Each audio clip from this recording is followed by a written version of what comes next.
And now, the Hall of Fantasy.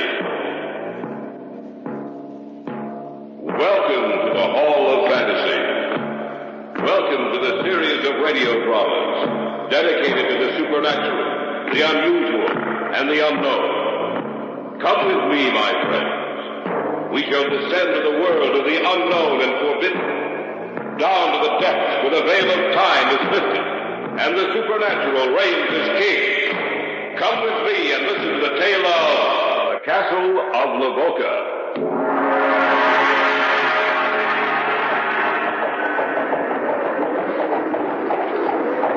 One night, shortly after sunset in the dead of winter, they say a carriage drove through here. A carriage drawn by 4 cold black horses. The carriage, too, was black, and the driver was clothed in a livery of black. He whipped the horses and drove them as if his life depended on it. Get up there! Get up! No one saw who rode inside the carriage, but on its heels there ran a pack of snarling, howling wolves. He said that Drago, Baron of Lavoca, was going to make a pact with Satan himself.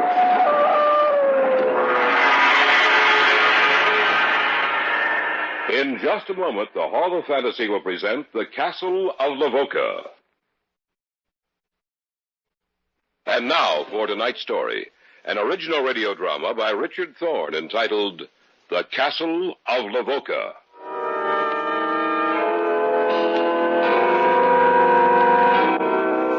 We were on vacation in Europe. It was a warm summer's day. Doris and I had cycled out from town, intending to find some inn along the way at which we'd spend the night. What time is it, Grant? Let me see. It's about a 4:15, Doris. I think we better find some place to stay before it gets too late. Well, according to the map, there should be a little town about a mile away from here. Grant? Yes, dear? Look, over there. Where? Right over there. Hey. Why, it's an old feudal castle. That's just what it is. Hey, let's stop a minute. Right. Well, will you look at that? Oh, I've never seen anything like it. It looks like like history come to life. A walled fortress. Look at those 3 towers rising up from the walls. The whole thing seems to have been built in the form of a triangle. There only seems to be 3 sides to it. Well, from what I can see from here, it looks to be in pretty good condition. I wonder how old it is. Hey, Dor, I've got an idea. It's too late tonight, but why don't we find the inn and then tomorrow morning see if we can't go through that place? That sounds pretty good. As a matter of fact, I wouldn't mind spending a day or 2 around here. It's beautiful country. Well, I say we do it. What about you? Oh, you twisted my arm. Grant? Yes, dear? Maybe we shouldn't. Shouldn't what? Shouldn't go through that place. Well, why not? I don't know. It's just that suddenly I felt cold inside. You're just remembering a lot of stories about old castles and ghosts. There's nothing to worry about, Dor. The man who probably built that castle and all his descendants are only memories now. And memories can't hurt you.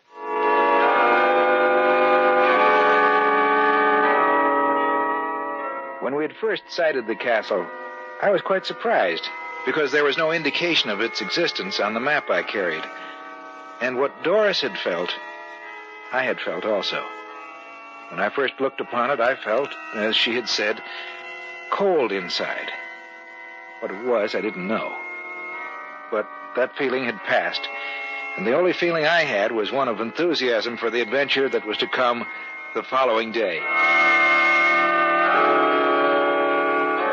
About a mile from the castle, we found the town indicated on the map, a little place called Lavoca. It was no more than a village with a population of a few hundred. The inn was on the other side of the town, and as we pedaled through, the townspeople looked at us curiously. It took us only a few minutes to reach the inn and to enter it. A tall, dark man sat at a table, and he looked up as we passed him. Then he turned away again, obviously lost in thought. We were in a large room full of tables. There was no such thing as a reception desk, save for the bar at one side of the room, which served a double purpose, a bar and a registration desk. A large man with pounds of extra flesh stood behind it. Are you the proprietor? Hmm? Do you understand English? I do. I was afraid... But I wouldn't. It happens that I do. Well, we'd like a room for 2 or 3 days. I hope you have something. All of my rooms are empty save one. It is occupied by the man you passed on your way in. I will be able to accommodate you. You are American? Well, yes, that's right. I'm surprised to see you with the world so close to war. We won't be in this one. Perhaps. I do not have many visitors these days. The hospitality of my inn is offered to you. If I may be of service to you while you are here, please let me know. As a matter of fact, you can. In what way? Well, we passed an old castle on our way here. Do you think it'd be possible for us to... You must mean Lavoca Castle. Why, don't know its name. It's laid out in the form of a triangle. Yes. Yes, I know the castle. It has a particular significance to the people of this area. Well, can you tell us anything about it? Later. After you've had the evening meal, you shall hear of it. Come. I shall show you to your room.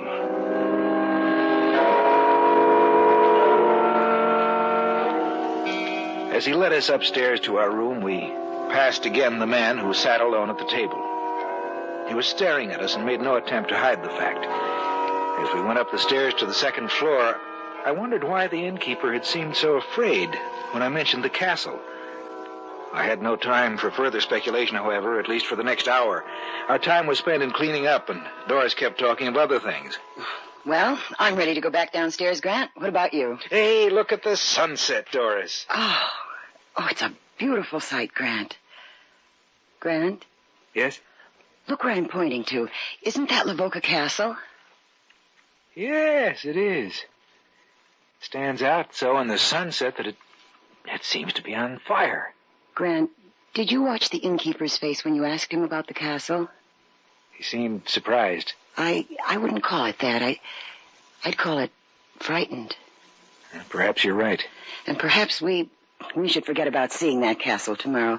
Perhaps we should start back. We'll see. You know, Dora, you make it seem so serious.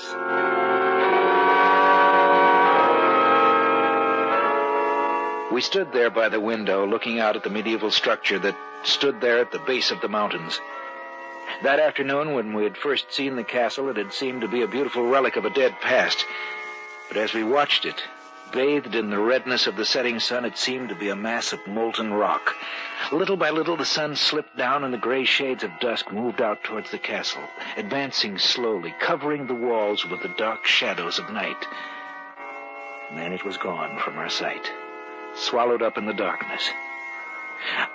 I had a fantastic thought for a moment that Lavoca Castle was the dwelling place of death. The meal was excellent, and we were both quite hungry. At length, it was over, and our host walked over to us. Some brandy, perhaps?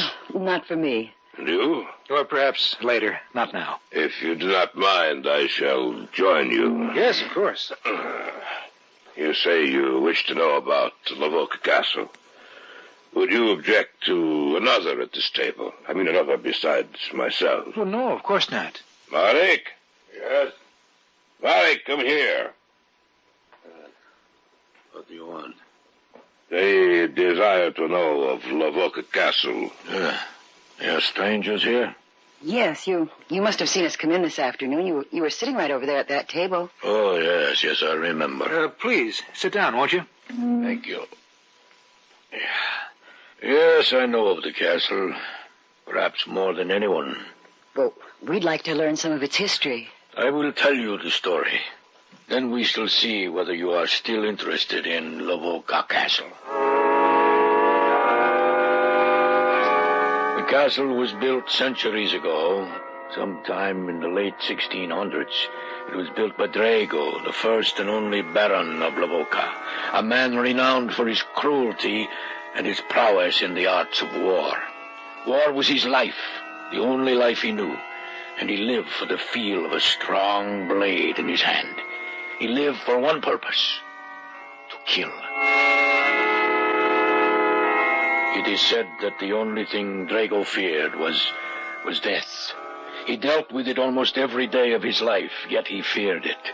He feared the day that he would die. It is said that he made a pact with Satan himself so that he would not die. This is the legend. One night, shortly after sunset, in the dead of winter, they say a carriage drove through here. A carriage drawn by 4 coal-black horses. Get up there! Get up! The carriage, too, was black, and the driver was clothed in a livery of black. He whipped the horses and drove them as if his life depended on it. Get up there! Get up! No one saw who rode inside the carriage, but on its heels there ran a pack of snarling, howling wolves. Those who saw what happened that night were frightened almost to death. The carriage drove straight to the gate of Lavoca Castle. And a huge drawbridge was lowered to admit its entrance. The carriage rumbled across it, but the pack of black wolves stayed outside. They stayed outside, and the sound of their howling voices drifted back to this town, and the people were afraid. People looked up towards the castle, and they said it was bathed in an eerie luminescence. The visitor to the castle was there for the better part of 3 hours. And then the drawbridge was lowered again, and the carriage rumbled out. It seemed to be going even faster, and the driver whipped and drove the horses. Get up there! Get up! Till their mouths were white with foam and their eyes wide with fear. The carriage rushed through the center of the town, and the people were so afraid they turned their eyes away, lest by looking upon it they should die.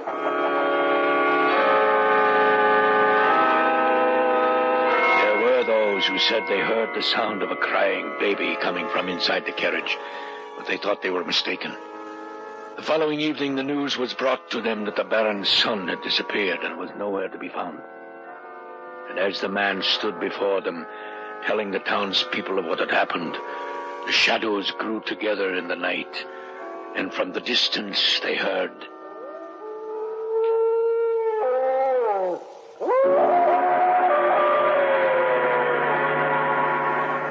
You are listening to the tale of the Castle of Lavoca on tonight's journey down the corridors of the Hall of Fantasy.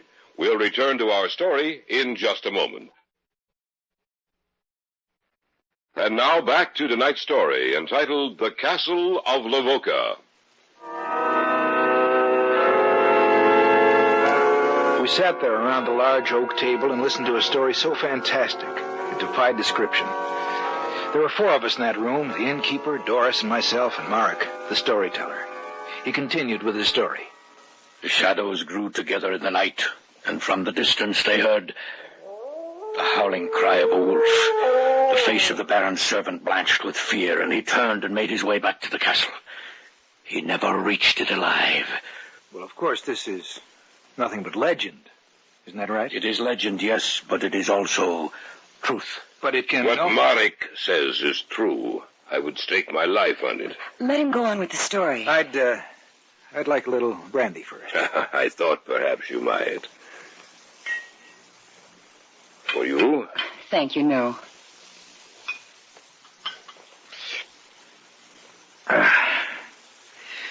Now then, go on with your story. By your leave. As I said, they found the servant outside the castle gate, and there was a great uproar about his death. But the Baron issued an edict that it was never to be discussed. And of course the people obeyed him, for by now they lived in superstitious fear of the Baron. I must add that the night the carriage appeared, that night the Baron's son was carried away. The war began. Of course, the Baron went off to the war and distinguished himself in the field. The war was over in due time, and the Baron returned to Lavoca Castle. He lived a quiet life in the years that followed. But 21 years to the night his son disappeared, it happened again.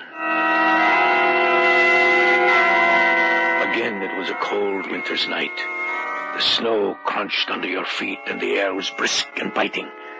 From the north, the wind began to blow. Then from out of the night, the carriage appeared again. It was exactly the same as that which had happened 21 years before. Get up! Get up there! It was the same driver, the same carriage, and it even appeared to be the same horses. It flashed through the town and up the road leading to the castle, and in the back of it, the devil dogs ran, snarling and howling. Until the carriage rolled into the castle, and they sat outside as they had a generation before. But it was not for long, for in a few minutes the carriage appeared again. Get up! Get up there! There was no doubt about it this time, for very clearly the townspeople heard... No, let me go! Let me go! In the name of...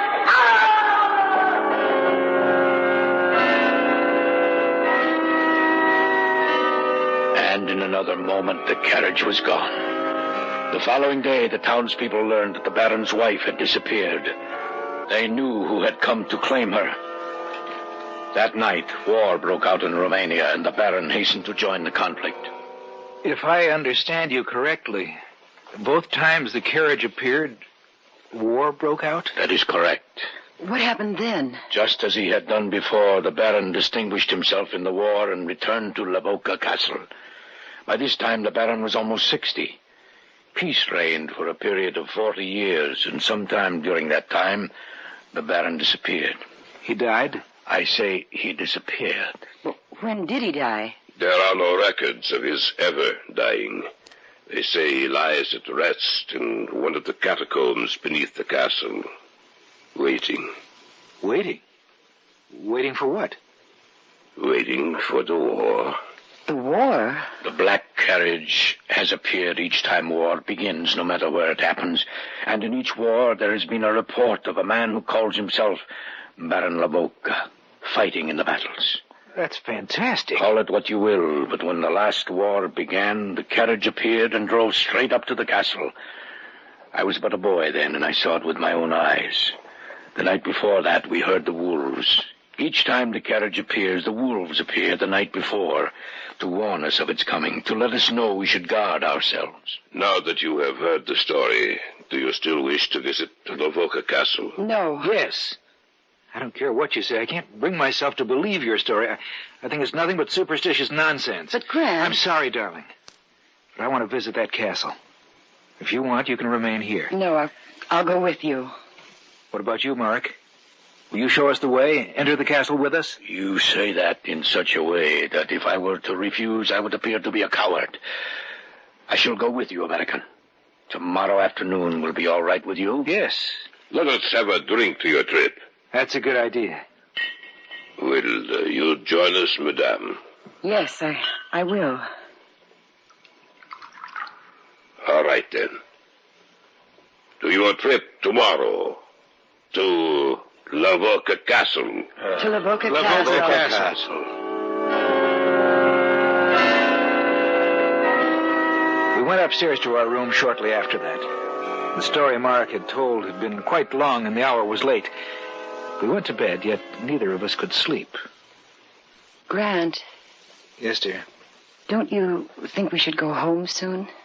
Why? Well, how long have we been over here? Since the middle of May. Well, this is August 30th.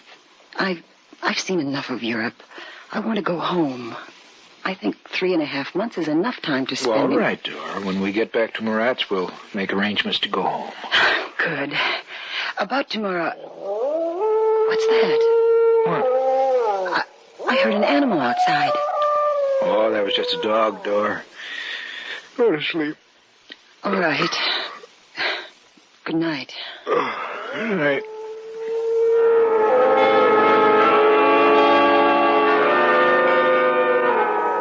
It was the following afternoon. For some reason, we hadn't been able to get started until late in the afternoon. It was after 3 o'clock when we started out. We discarded our bicycles in favor of horses, which Mark had been able to procure for us. The trip up to Lavoca Castle was uneventful, and within an hour we stood at the edge of the drawbridge, looking into the courtyard. Shall we go across? Of course. It doesn't show any signs of age. It has been perfectly preserved. I'll take you on a tour of the inside. We can leave the horses here. I'll give you a hand, Doris. That's all right, Grant. I can manage. All right. Now, just follow me. Marek led across the courtyard and into the gray building. The huge wooden doors were slightly ajar at the entrance, and with an effort, Mark pushed them open and led us inside. We were in a huge hall, which must have served as both a reception hall and a dining place. From there, he led us into the Baron's chambers, his wife's, which formed two sides of the massive triangle. Members of the retinue must have occupied the third side of the triangle. We visited each of the three towers which looked out across the countryside, giving a clear view of anything approaching. And then Marek led us down into the cells beneath the castle. Coming finally to another stairway, he turned to me. This leads down into the catacombs. Well, let's go down and take a look at them. Perhaps we'd... Oh, nonsense, Dor. We both have flashlights. I see you brought a gun, Mark. Nothing could hurt us. Let's go. All right. Oh, it seems colder down here. Yes, it does. I shall show you where they say Drago is sleeping. What time is it, Grant? Well, it's 7:30. Yes, we have been in the castle for several hours. We have been down here in the lower sections where there is no light for over an hour. I shall show you the Baron's resting place, and then we shall return to the inn. This is the chamber where he sleeps. Oh, Grant, there is someone in here. This isn't a joke, is it, Mark? I have never been down here before. It is no joke, as you call it. I want to have a look at him. No, Grant, don't. I can't believe it. This man seems to be sleeping, yet he's not breathing. Let's get out of here, Grant. All right. I've been nervous ever since I heard that dog last night. You say you heard a dog? Yes. There are no dogs in this area. No animal will come within miles of the town and castle. The animals fear it. That was no dog you heard last night. You mean? We have no time to lose. We must get out of here. Follow me. Yes. It was the warning you heard. I knew we shouldn't have come. Don't worry, Dor. We'll get out of this. I wish I felt that sure. The horses are out in the courtyard. It won't be long now. The horses are on the other side. They're gone. What are we going to do? Be quiet.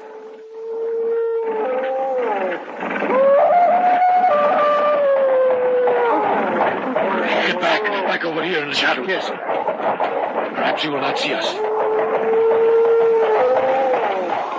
Grant, the drive... Be quiet. What's that? What's that noise? I don't know. The driver's pointing to the doorway. Oh. Grant. It's the Baron. Baron Lavoca. He's walking towards the carriage. Quiet. He's looking this way. Oh. He's turning away. He's getting into the carriage. Get up! Get up there!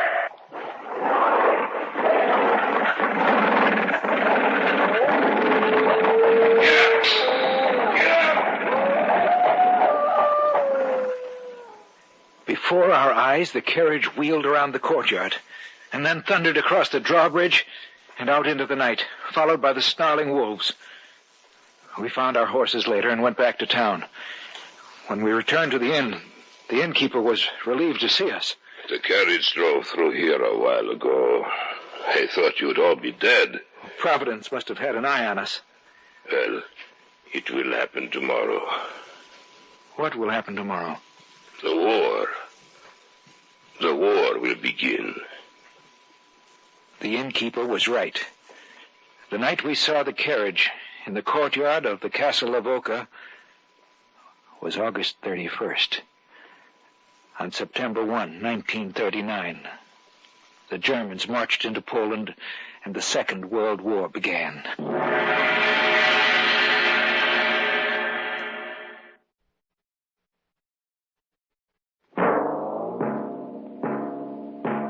So runs tonight's tale of the unusual, the terrifying, the unknown. Join us again when next we journey down the corridors of the Hall of Fantasy to hear another strange tale of the supernatural. All characters and events portrayed in these programs are fictional, and any similarity to actual events or persons, living or dead, is purely coincidental.